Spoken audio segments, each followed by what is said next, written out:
Wonderful Tuesday, everyone, and welcome to another episode of our award-winning podcast, Smart People TravelWise, a platform where we discuss all things about travel. I'm your host, Tennie Sumague, coming to you from my hometown of Woodside, Queens, New York. And in today's episode, we will discuss the importance of using a travel advisor. And before we get started, if you are watching this live, please hashtag live. And if you are watching this on replay, hashtag replay. Make sure you tell us where you're coming from so we can acknowledge all of you. Please like us on Facebook and YouTube. And don't forget to listen on Amazon Fire, Spotify, iHeartRadio, or simply just download the PHLV radio app available on all iOS and Android phones. So, as travelers, why should we use a travel advisor? What are the benefits of using a travel advisor? And yes, I am a travel advisor for TravelWise International, and my guest host is also a travel advisor as well. And we are riding this journey together. And today we are going to discuss the importance of how to plan and why, and to make use of a travel. Let's welcome back Ruby Boyles to the podcast. Hey, Ruby, how's it going there in Maryland? Good afternoon. Everything is great, just great. The weather is up and down, cold and not cold, but overall, everything is great. I know. I have a little bit of a dry cough going here, but it's because of the schizophrenic weather. Over the weekend, it was really frigid, and then now it's like 50 degrees, and I'm just coughing, popping on some halls right here. I feel you. This afternoon, I took my Mucinex. Hopefully this cough will die down during the week. But enough about the cold, enough about coughs. Let's get down to the importance of using a travel advisor. And I'd like to acknowledge to the audience that 1 year ago, I just took a leap of faith and decided, since I love travel so much, I decided to kind of invest and see if being a travel advisor would be a good side hustle on top of my duties as an educator. And 1 year later, I'm enjoying this journey. And I like to say, and Ruby can tell the audience as well, that it's not easy to be an entrepreneur, let alone be a travel advisor, because travel is back, and now everybody is eager to travel anywhere in the world. And I do want to ask you, Ruby, how has your role been fulfilling in the 1.5 years you've been a travel advisor? Well, actually, it's been 1.5 years I've been a travel advisor with TravelWise, but for over 20 years, I've done home-based travel for basically family members and group cruises. So the individual travel advisor for small groups and individuals, it's been very challenging, especially with COVID, but it's also been very fulfilling. So I just love it. Travel's just in me. It always has been. And being a travel advisor, I'm a people person, and I like helping people. So this has been very, very pleasant and positive for me. Now, what I'm enjoying is actually the research of choosing what destination, what style of travel are the clients like. And yeah, like I said, the actual research, depending on the destination. What do you like about being a travel advisor? Well, like you said, we're both educators, and my business is actually called Destinations by Rubi. So yes, 100%. It's actually the research and actually finding fun and exciting things for my clients to do while they are at their specific destination, whether it's a 5-star resort, whether it is just an island in itself and they want to go and stay in an Airbnb, or whether it's on a cruise ship. So the research on the destination and the way that they want to get themselves there has been very rewarding for me, and it's a very fun part of being a travel advisor.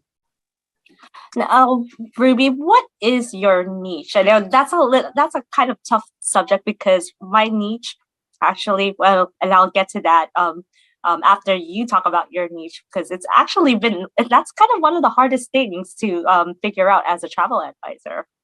Don't you think?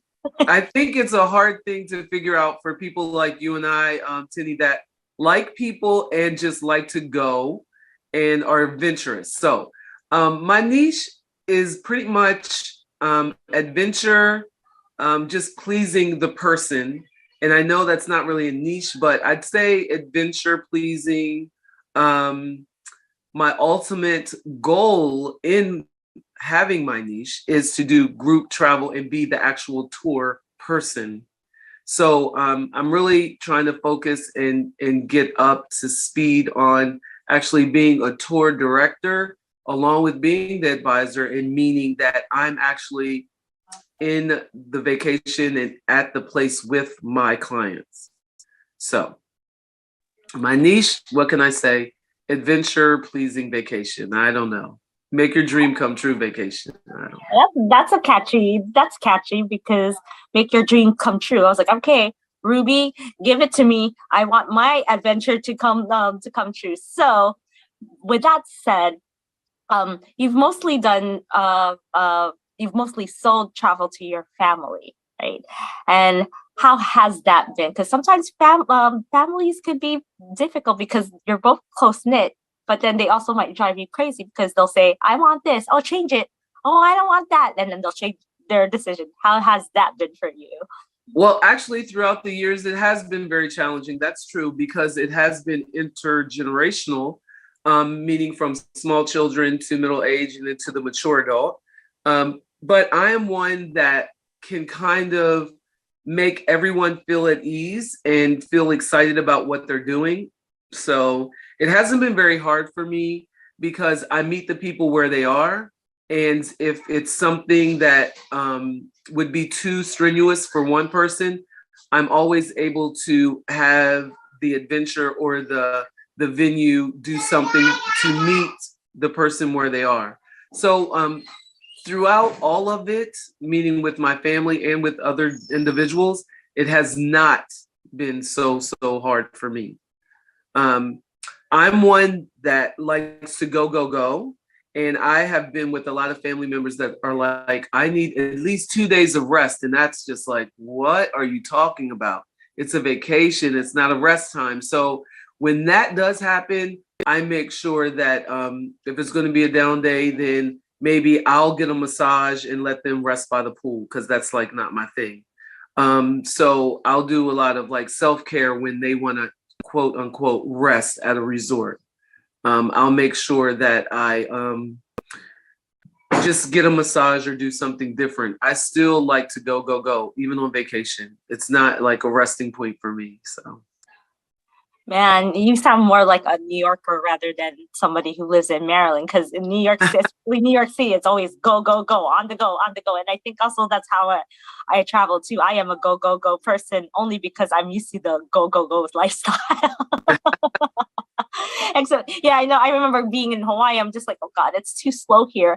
And I'm like, I remember being in Honolulu, and I'm just, all over Oahu, and I've been pretty much done the whole island in 3 or 4 days, and I spent like a week there, so I had to repeat my itinerary.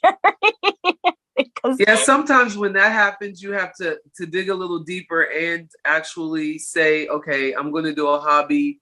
And I'm going to really master it at that point. Like if you've never surfed and you go somewhere like Hawaii, you definitely would want to do that on different parts of the island. So I understand, because I'm a go person as well. So a lot of people that go with me, they're like, I had a good time, but boy, am I tired. So you actually really, as a travel advisor, have to know the group and know the individual or know the couple and really pinpoint down what makes them happy. So I agree, because whatever makes, it's the whole thing. The customer is always right. You know, you have to please the customer in order for us travel advisor to do our job. And getting into why people should trust travel advisors rather than trying to do everything on their own, because number one, it's time consuming, and us as travel advisors. We are the travel experts. And I went to I attended the travel and adventure show last week when they stopped at New York, and one of the most interesting lectures was done by Emmy award-winning investigative journalist Peter Greenberg, who's a travel news editor for CBS, and he was really emphasizing to the audience the need to use travel advisors. Try not to use to plan it on your own, or use a third engine site like Expedia, Orbitz, and so forth, because we are the experts, and it's worth paying their money to have us plan so that they can enjoy their vacations without any stress. They could relax rather than be so uptight. And he was really an advocate for travel advisors. So I was really inspired by that. And I want you on this podcast to kind of market yourself. And then after that, I will market myself, why people, our audience and who's listening, should use us to plan their next vacation in 2023. And go ahead. Oh, wow. Okay, marketing myself. Well, one of the key points I think I can get across and make it a more enjoyable vacation is starting from just the packing, starting from letting you know the different tips for the different airlines, whether you want to do a budget airline or whether you want to do a well-known commercial airline, letting you know some of the perks that you can get for just a little more money. Like, the different leg room. I understand, and I know, what you can do for economy, what is good for first class and things like that. There are some people that they will only fly whoever they have their credit card and their points through. And if they tell me they're only a United person, I can let them know the itinerary that United is going to have for them, and how they can use their points and whatnot. Because I'm not necessarily a person that uses points, but I do have several of my, travel people that do use points only. There are some people that just will never fly American because they've had bad experience. So one thing with me, with the marketing of myself, I let them know I will do all the research. And if there's something they absolutely have to have, I'll absolutely give it to them. And I'll let them know that that is absolutely what they chose to do. And then I also really emphasize like currency, what type of credit cards they should use, because I do travel with an older individual most of the time as my travel partner, and she is an American Express person through and through when she's here in America. So when we went to Iceland, she was rudely awakened to the point that they did not take American Express. So upon traveling to Europe, like maybe 2 other times, she just finally decided to get a MasterCard, or I know that's your choice. I was trying to say Visa. I'm not getting sponsored by any of these people, mind you, but I advise people to call their banks ahead of time, or if it's all online banking, to definitely let them know that they will be traveling international. Even if you're going to one city, tell them you're going to 2 or 3, because you never know if your flight's going to get diverted. You never know if there's something that might happen in the country where you're trying to go, and you might have to go somewhere else. Because another thing that's great about using a travel advisor is I may not watch the news for anything but travel. Let me put it that way. I really was up on the type of coup and the changing of the government in Brazil. And why was that? Because, it was Carnival time. And if people wanted to go, that would be one of the places I'd tell you not to go because of the government. And just, I have someone that was interested in Turkey, and I would have to let them know because of the earthquake today, in the last 24 hours, that might not be a place that you want to go, because it was a pretty significant earthquake. So because I love what I do, I love travel, I kind of know of things that are happening in the world, in reference to if it could not be a very pleasant experience for someone I'm trying to plan a trip for. And another thing, not that I'm a weather expert, but then you have to know what things happen in certain areas in the fall, what things happen in the winter. There are some places, people that like to hike. And so it's like, well, you may not want to go to XYZ because it's winter and you're not going to be able to hike. If you want to do winter hiking, I've been to Iceland and it's very doable in the winter. Why? Because they are people that clean their roads. You know, they know how to drive, they know how to trail, even in the ice. So as a travel advisor, and research is key, I feel that I bring a lot of experience because I've been to, what am I, about 27 countries and to basically all of the states except for 6. So I say I'm kind of well versed in reference to where my clients may want to go. Like I haven't been to Antarctica and I haven't been to Australia, but guess what? I'm with TravelWise and I know people that's their niche. Their thing is Australia, or their thing is high adventure travel. So being an advisor in a company like TravelWise is very, very rewarding because there are so many people that like different things. Like I know we're going to touch on a little later about you wanting to get into the cruise scene. So meaning for your personal, travel.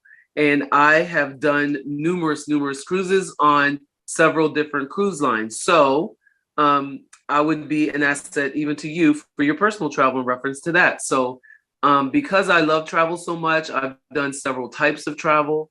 And since becoming a TravelWise advisor, I had never actually done a 5-star resort. And in the last year, I've actually done 2 through travel with TravelWise. So it's always a good thing to love what you do. And I do. I love it. I love educating people. I love having people happy. So travel has just fit me to the T. Yeah. So I want to go back to when you were discussing about currency and credit cards. And it's important that, especially when you travel internationally, that you should either have a Visa or MasterCard. I want to tell those who own a Discover card, good luck trying to find a place where they'll take your card, because you'll rarely see Discover used in international travel. And I own a Discover card, and I just saw. In Italy, when I went to Italy last year, for some reason I just took it with me just in case I max out my credit card, which I didn't. But I rarely found a Discover any place that took Discover, except when I was about to take the train from Lake Como back to Milan, and I saw in the train station they had Discover. I was like, oh! The only place where I discovered they took Discover. So advice for people on credit cards: you must get a Master and Visa card, or a Visa card. And I do want to point out too that when you use a credit card, there's no foreign fees. Sometimes when you use a debit card, there are depending on your bank. There are foreign fees.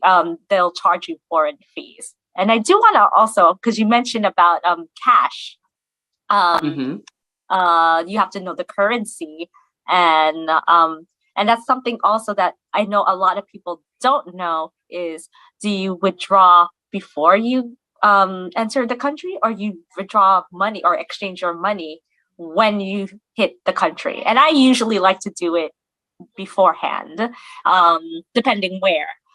When I went to Korea, my sister already prepared cash and did it here, because it just depends on whether they speak English or not. And in Korea, majority of the people there don't speak English. And if you want to eat street food, it's cash only. So that's something that travelers need to know. And that's why they need to use travel advisors, because they're the experts. Like anyone who wants to go to Korea can ask me. And I've been getting requests from that since I came back, and I'd like to thank you, Ruby, for your suggestions, because I know we were messaging each other while we were messaging each other, and you convinced me not to go to DMZ because North Korea was acting out during that time. Yes, he was. Yeah. But you also like the metro. You like the subway system. Yes. Yes, I love the metro, and that's something. See, you'll read these in for our viewers. If you read travel blogs, it might mention about a lot of bloggers who've been to Korea mention about the metro. But sometimes you want full detail, or you might want to hear stories from your travel advisor on what makes the metro amazing. And I have my own story. Well, I'm from New York City, and we heavily rely on the MTA and the subway system here, and it's very crowded and it's noisy. But when you ride the metro in Korea, it's crowded, but they're very disciplined and it's very quiet. Yes. So I have a hard time because I'm a loud person, Ruby, and I can't say. I said to my sister, "Oh my God, this is amazing." She's like, "Shh, you don't hear anybody loud like you." I'm like, "Oh, you're not in America." You're right. It was amazing how quiet everything was and how clean. I was just so taken aback by the cleanliness, actually. I just loved everything about Korea. So, Yeah. And then I love watching your videos and you eating the street food because I love doing that, and taking videos of them making the food and things like that. So, yeah, if anyone is watching, they need to go to South Korea. It's amazing. It is amazing city, and they're very disciplined. Yeah, the only thing is the language barrier, but honestly, that wouldn't make a difference because they're so polite, and you can always Google, or if people say, right, Google, and then also if you are you stay in a hotel, the concierge will help you just write directions in Hangul, and then all you have to do is show it to to the taxi driver, or any person that's there in the streets of Seoul. But I do want to also go back about booking airfare. And now we were trained that clients should book their own because it is quite a headache. I wouldn't like to. I prefer that my clients book their own airfare because it gets a little bit tricky if there's flight cancellations and so forth. But I do educate them properly on where they should book, or what should they use. Should they go directly to the airline website, or should they book through a third party? What do you suggest your clients to do when booking airfare? Well, usually I am one person. Once again, I'm not sponsored by these people. I am really into Google Flights because it does give you an explore button. It gives you the actual year in different months, and daily it will tell you the price that you're looking for, whether it's one way, whether it's round trip, different types of cities. So that's where my go-to is. And there are other apps like Hopper and things like that, and Expedia, and it will give you certain prices. But if you are one that, like I stated before, like to go to a specific airline like United or Southwest, you do need to call them. And if you have the app, sometimes they have promos just for you because you use them all the time. So I advise people to shop around, and I actually will shop around for them as well. But like you had touched on, it's easier when there are cancellations because there could be natural disasters, and you just don't know where they are. They may not be able to get out cell service to call you to let you know, oh my gosh, I've been canceled. They might have to go to the airport and be there, face to face. So it is very much a positive thing if you can get them to be their own resource and their own booking agent for their flight. And the travel advisor part for me is crucial because if they do use me as a means to get their vacation completed, I would have a relationship with the resort that they're going to, or with the tour guide if it's somewhere like a safari in Africa, or if they're in Morocco. I would have a one-on-one relationship with the tour company that we choose for them. So it's important for that aspect, because sometimes you're just excited and want a pleasant vacation and you really don't know the questions to ask. And this is what we're here for, is to be a buffer, to be a person to try to make everything go smooth for you. But if you know you are a person that, oh, you have to have your hand in everything, I can even work with that type of person, because I'm not shy in letting them know when you mess up. I tried to tell you, you did not want to listen, but I'm here to help you to continually have a good time. So, being a travel advisor is not for the faint at heart, because there's some people that are never satisfied, but they want you to book their trip. I'm one to do that, but you never know. Sometimes you may have to fire that person and say, you know what? I really want you to have a good time, but you really don't like anything I'm offering you. And sometimes you just have to let it go. So haven't had to do that. Oh, you haven't had to But have I know some fire? had to do that. No, I have some friends that have had to, but I've never had to. So. And that's what I like about the industry as being a travel advisor, because you get to choose, well, the beginning stages, you're just learning. And then it's kind of like your first year of teaching, you're discovering what, your teaching style and what you like, what you don't like. What I discovered my first year is you kind of get to know the personality, and you kind of like, oh yeah, you know what? I wouldn't mind firing this person. I was like, I hope this person never asked me to be plan their trip. Or, you kind of have that sense based on the questions they ask, or they try to kind of. I've had one where the person was just aggressively trying to say like, oh, I found a cheaper deal in Expedia or something. I'm like, all right, well, go ahead and book that. And I was like, okay, and tell me if it's good, or your thing is, whatever that experience, go ahead, plan your own. No need to use me. You have to be like that. Yeah, but the beauty of if you find the right clientele, and you do a good job, they will use you forever and ever. And because you have to develop that rapport and trust with your clients. Now, I do want to ask you this. This is probably the most common question that I think is asked to travel advisors. When is the best time to go to whatever, Italy, right, Caribbean? Now, okay, we'll start with Caribbean, because I know around this time it's one of the best times to go to the Caribbean, because it's not hurricane season, right? True. What I tell people is I kind of try to give them a synopsis of winter travel, fall, spring travel.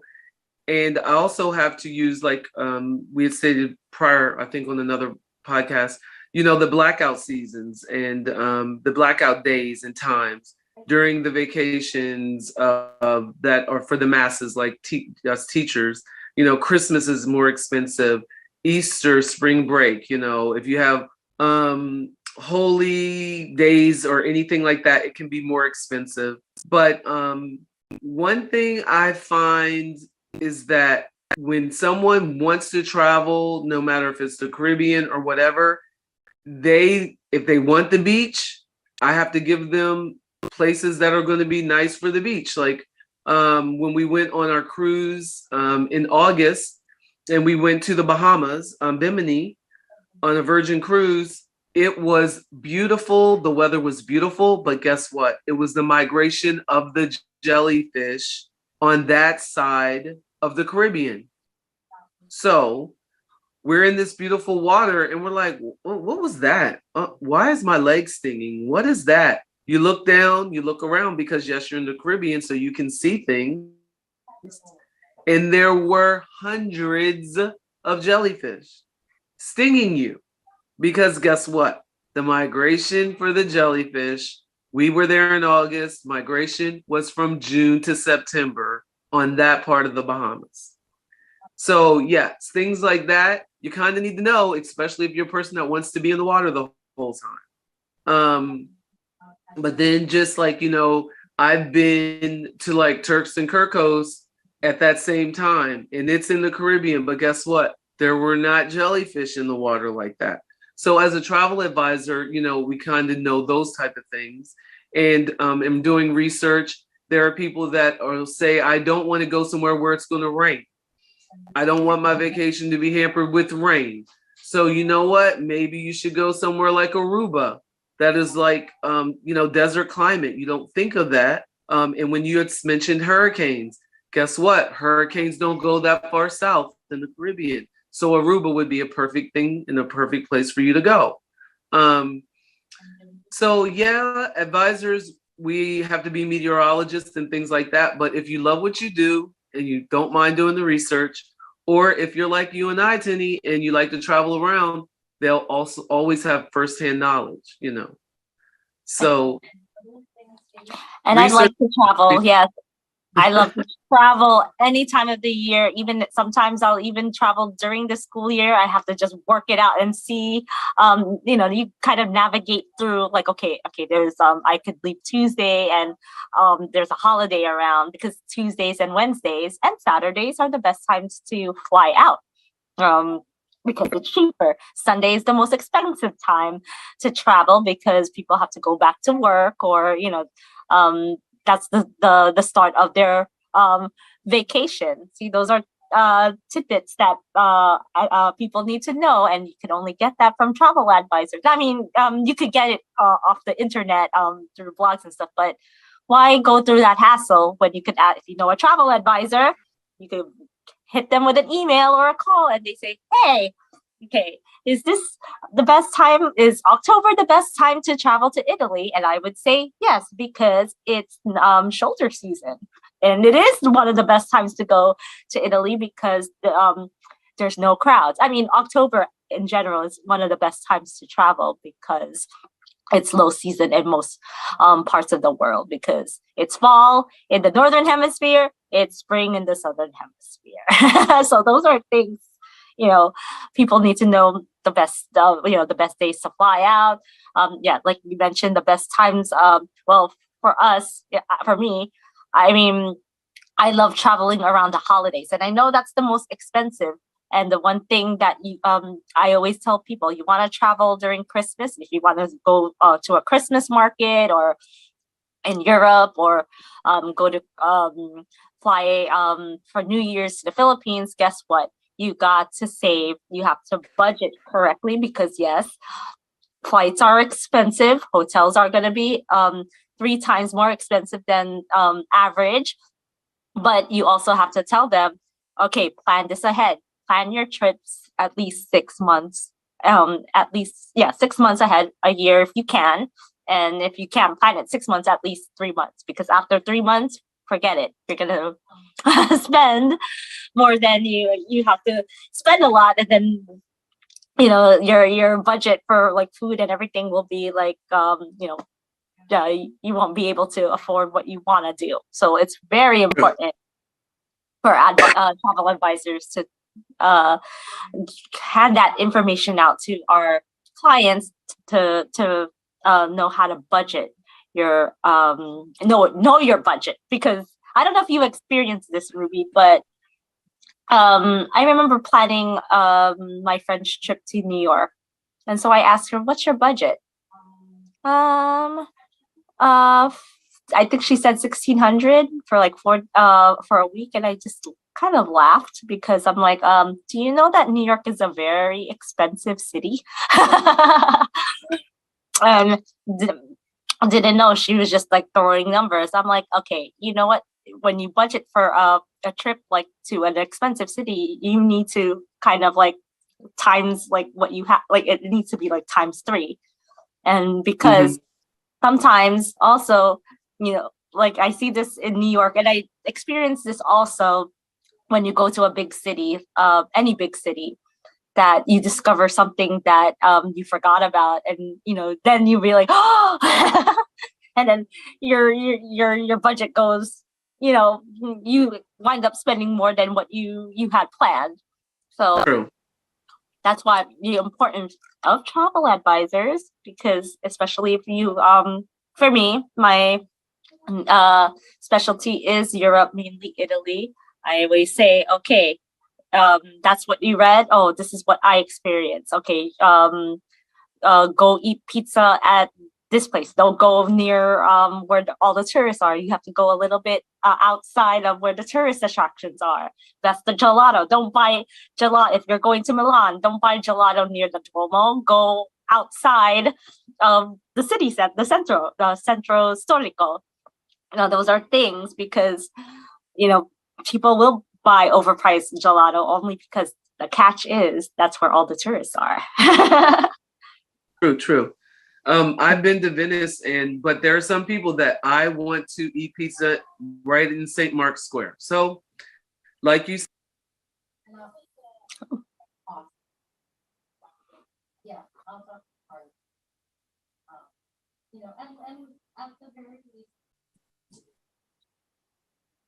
So yes, Ruby. So yeah, that's one of the important things that we as advisors have to tell our clients, the best times to go, what to prepare, and so forth.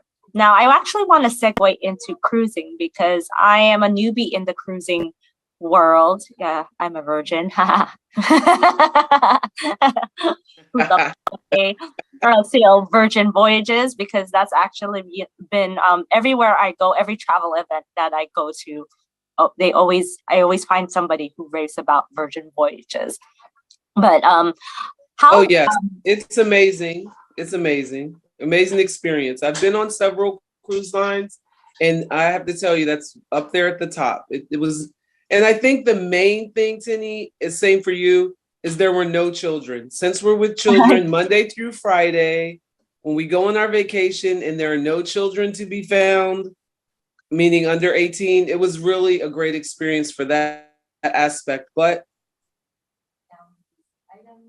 Virgin Cruise, great product, and the ship was absolutely amazing, and so were all of the activities. So yes, it was great because there were no children, but they actually have a very, very, very good setup with the activities, with the entertainment, with the destinations where they stopped. So it was very, very positive. Now, for cruising, how is cruising preparing to go to a cruise different from saying going preparing for a trip by land and air? Okay. Well, most of the time I have people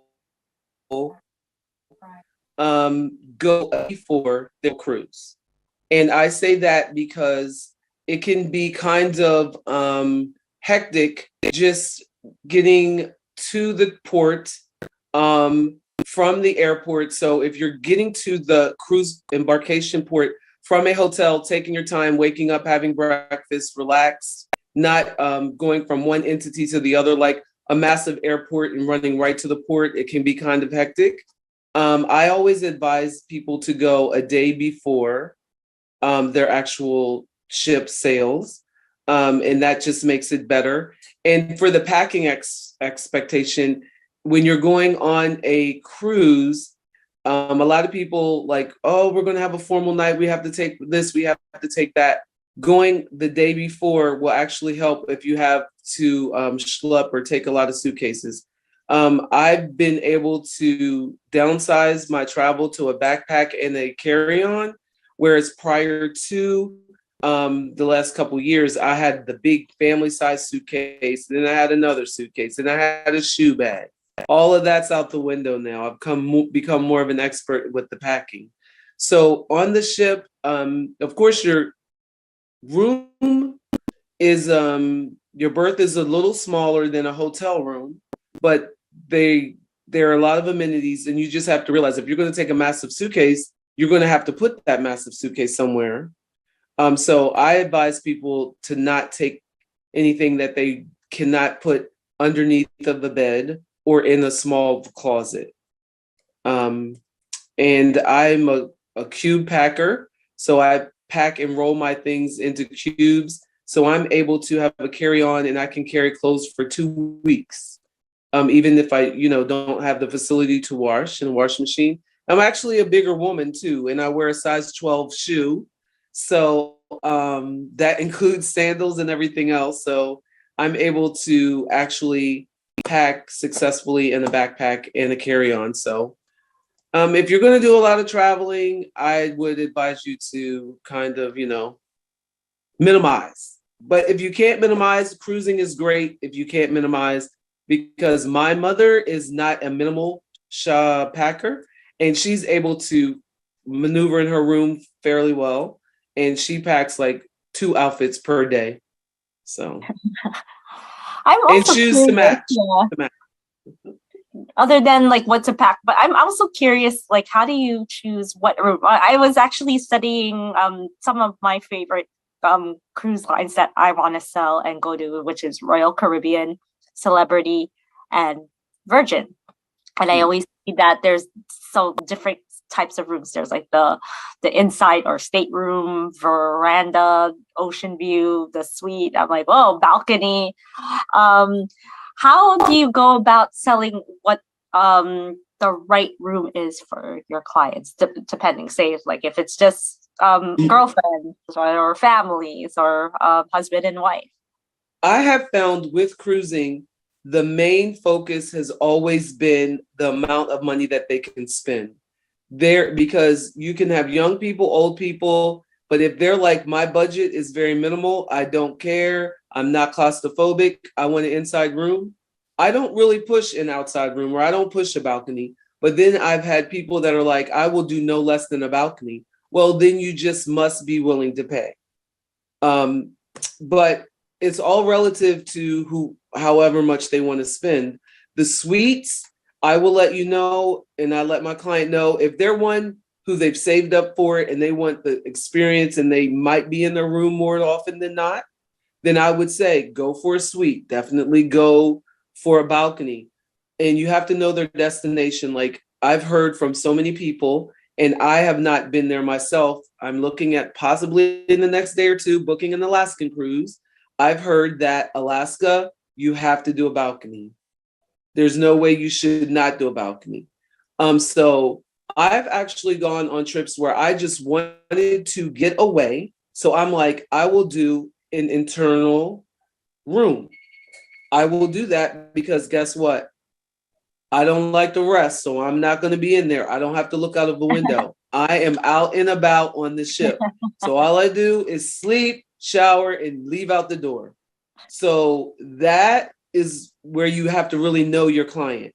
You know if they're claustrophobic, you know if they have to see out, then that might not be for you. But now the newer ships, they actually have LCD TVs playing, and they have a video going 24/7 of the outside of the ship. It's actually fed in. So you may be in the inside room, but when they say we're coming up on Key West, you can turn on your television and guess what? There's Key West, and you can see exactly what everyone is seeing that has a window or that has a balcony. So it just is, personal preference.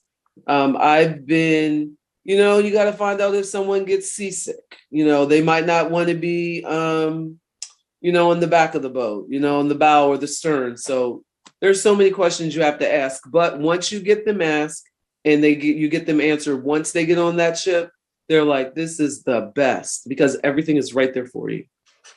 Yeah, and what's interesting that I'm learning about cruises, because I've always just been a land and air tour traveler, is that the food and the amenities, the drinks are that actually come with the package. But I think that it just depends on what cruise line you sail on. So let's start with Virgin, because I hear so much about everyone, and even you say it, the food and everything about it. What do they offer in their packages?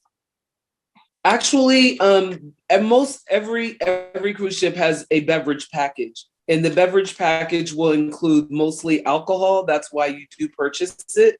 for alcohol. But like myself, I can say I would never get a beverage package on Virgin because I'm not a drinker. Even though you can pay anywhere to, they have different types of specials all the time, and you can pay $300 and then they will double it, so you'll have $600. They always give you an incentive, and the reason I say on Virgin I would never use it is because their soda, everything, juice, fresh juice, water, tea, everything is included with your price. The only thing that's not is alcoholic beverage. But what they do is, if you and I were actually on the ship together, it's not as though I'm sharing your package, but you would be able to buy me a drink if I wanted one from your package. So if you know you're going with someone that just doesn't really drink, and that would be something that they would not have to spend their money on. But then there are other, like Royal Caribbean, if you want soda, meaning a carbonated beverage, you have to actually buy a drink package, because the only thing that comes for free with your price would be tea, lemonade, coffee, and water. Anything like Sprite, Coke, or if they have Pepsi products, you would have to pay. And the same thing with Carnival. But Virgin, the sodas and things like that all come with your price. So, it just depends on, who you go with, what you're looking for, things like that. Now, how would you, if say somebody like me who's never been on a cruise, went to you and say, Ruby, I want to experience, I'm a first time cruiser. I'd like to go sail from Barcelona. How many, let's say, if I were to ask you, okay, so which cruise line would you recommend? And is it okay? Is it good that I start off with a 5-day cruise itinerary, or should I go 7 or, longer? Right. What is your advice to me as a first time? If as a first timer and knowing the extensive travel like that you have done, if you can tell me that you do not get motion sickness and you do not have a problem being on water, then I would advise you to